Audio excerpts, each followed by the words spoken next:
Welcome into AZ Audibles. I'm Sandy Charles, and I'm joined by Devin Henry and Eric Sorensen. Gentlemen, before we know it, the 2020 high school football season is going to be here.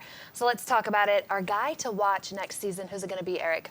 I'm going to go out to Chandler and talk about Eli Sanders. But before I go into Sanders, let's take a look back at Day Hunter and just how ridiculous this guy was. Okay, 1,700 rushing yards, 33 touchdowns, and you have to realize he didn't play in most of the fourth quarters because Chandler was so far ahead.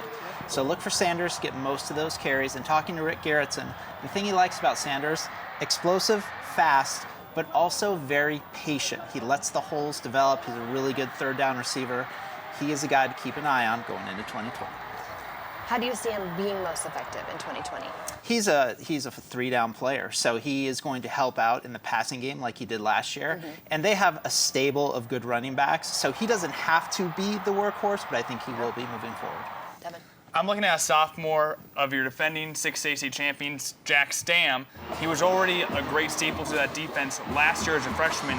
This year came in, eclipsed 100 tackles on the defense. Didn't get the 3 interceptions that he got in year number 1, although he did pick up 3 sacks. It's just how versatile he is at such a young age. He's just going into his junior year, and he already might be, if not the leader, one of the maybe 2 or 3 on defense where you look at Liberty and you go, that guy right there, he's going to be really special. He might be a bit undersized. A little bit. But he still has 2 more years of high school. And so it hasn't let's see what stopped happens. him. It hasn't stopped him so far. He's picked up multiple passes, and he's gotten into the backfield as someone further back in coverage. For being undersized, how do you see him making an impact? He just got to keep doing what he's doing. What he is already producing on the field is spectacular for a freshman or sophomore at any level, especially against the quarterbacks that there are, not only in 6A, but in the Desert Valley region as well.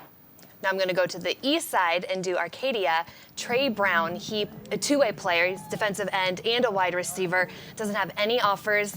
He had a really good last season, so really want him to explode and be my guy that everyone needs to know that name, Trey Brown. So those were our players to watch for next season. Now our breakout player, who's it going to be, Eric? Anthony Franklin at Pinnacle, 6'4", 240-pound defensive lineman, a complete playmaker, 15 tackles for loss, 9 sacks.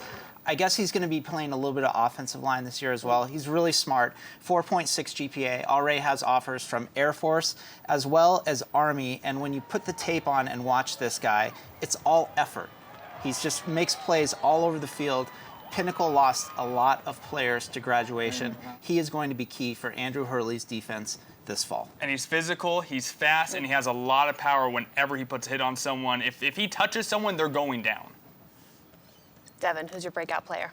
I know South Mountain doesn't get a ton of love. We try to give him as much love as we can. Usually They get a little love from us, but yes. yeah. But Jalen Huckabee, he's not just a running back, he's not just a wide receiver, he does a lot of both, whether it be screen passes or more down the field. Extremely electric, extremely fast. He runs track, which kind of helps out with that speed.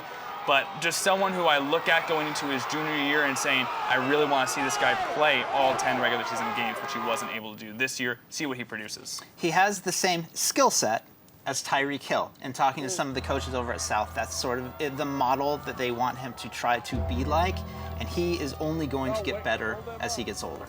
And my breakout player is going to be at Chaparral, the Prince coming in to replace the King, Jack Miller, Brayton Silbor. He was so fantastic when he was stepping in last year. And the game that I can think off the hand, even though they lost, was to Saguaro, but he dissected this Saguaro secondary. So I really expect next year for him to step up. He's only going to be a junior. He's the 2022 class, but expecting big things out of that quarterback out of Chaparral. Brayton Silbor, the new Prince at Chaparral. One thing to watch about Silbor, I saw him play first as a freshman in the playoffs against Desert Vista. Didn't go quite as he expected, but getting that postseason experience is huge for him. I expect him to fill in and perform very well replacing the man Jack Miller. Okay, you guys, this is fun. Cannot wait to see what these players do on the field next season. This was another edition of AZ Audibles. For more, head to sports360az.com.